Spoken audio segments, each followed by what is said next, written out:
May mas malakas pa pala yan. Nabitin si Mrs. Ay, ito naman daw yung steam. Hugasan ko lang ito.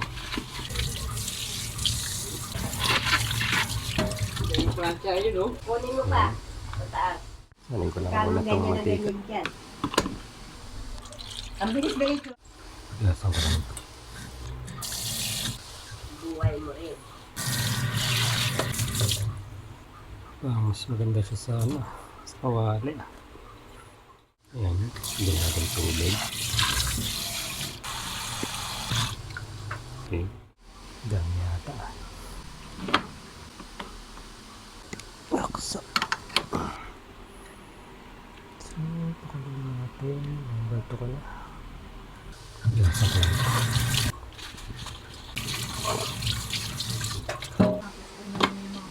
Teka lang kumulo.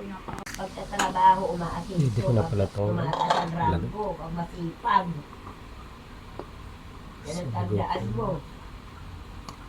Kunti na lang nga.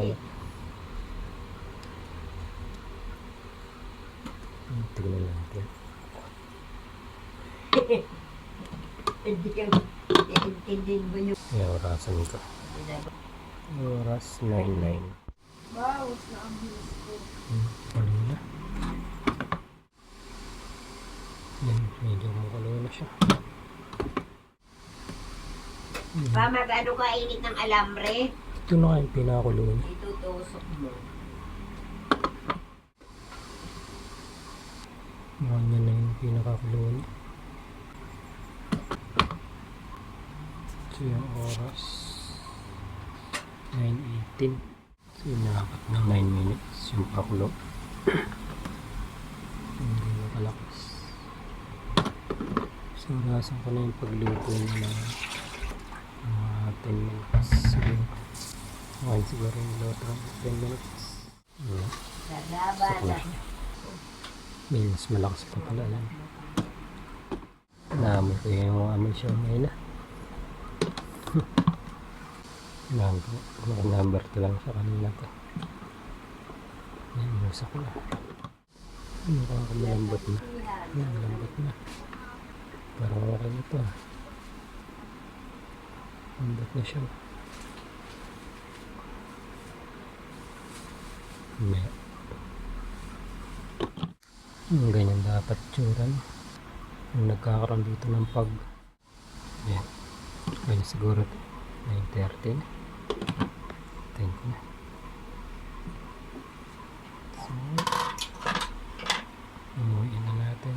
Yung ayos din yung disenyo ng takip niya. Record. Kahit ano mo siya. Para may... Butas-butasan mo yung Ganyan. lalagyan natin. Yun, lambot na. Ayos na to. Tanggal ko yung lahat. Yan, itira ako. Para dito sa bahay. Kain. Ano ba? Kunti naman ang toyo mo. Yan. Ang alat! Kunti na lang yan eh. Alat eh! Lagyan ng tubig.